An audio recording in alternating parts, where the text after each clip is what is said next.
తంగిరాల సౌమ్య గారు. ధన్యవాదాలు అధ్యక్ష.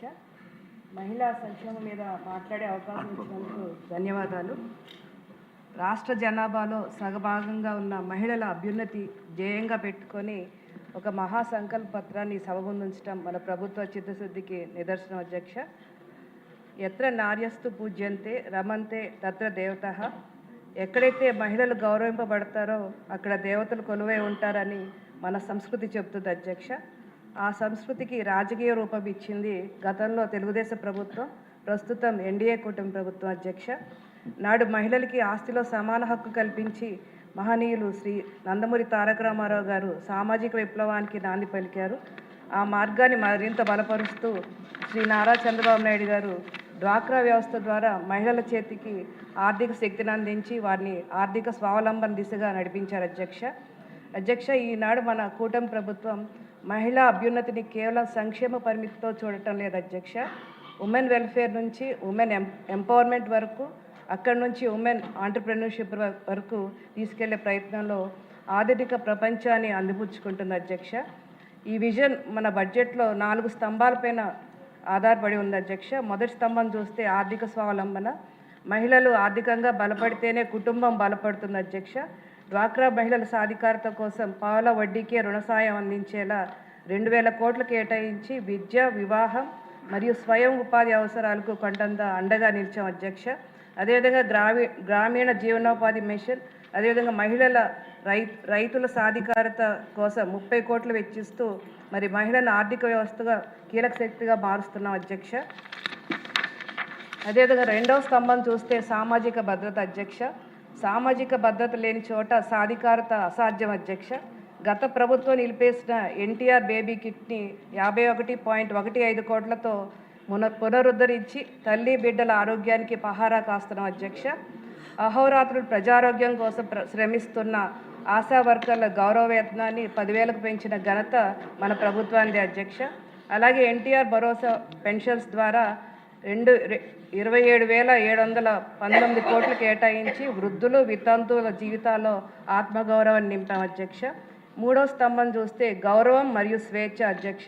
ఇంటికే పరిమితమైన మహిళలు సమాజంలో భాగస్వామ్యం కావాలంటే అవకాశాల దారులు తెరవాలి అధ్యక్ష. అందుకే స్త్రీ శక్తి ఉచిత బస్సు ప్రయాణానికి 1,420 కోట్లు కేటాయించాం అధ్యక్ష. ఇప్పటి వరకు కోట్లాది మంది పైగా మహిళలు స్వేచ్ఛగా ప్రయాణించారంటే అది మన ప్రభుత్వాన్ని విజయానికి నిదర్శనం అధ్యక్ష. అలాగే చదువుల తల్లికి భారం కాకూడదని చెప్పి తల్లికి వందనం ద్వారా మరి 9,668 కోట్లు కేటాయించి తల్లిని కుటుంబానికి కేంద్ర బిందువుగా నిలబెట్టాం అధ్యక్ష. ఉచిత బస్సు ప్రయాణం అంటే కేవలం టికెట్ లేని ప్రయాణం మాత్రమే కాదు అధ్యక్ష. అది మహిళా లోకపు చైతన్యానికి మన ప్రభుత్వం ఇచ్చిన గౌరవ ప్రయాణం అధ్యక్ష. ఇంకా 4వ స్తంభం చూస్తే మహిళా పారిశ్రామిక విప్లవం అధ్యక్ష.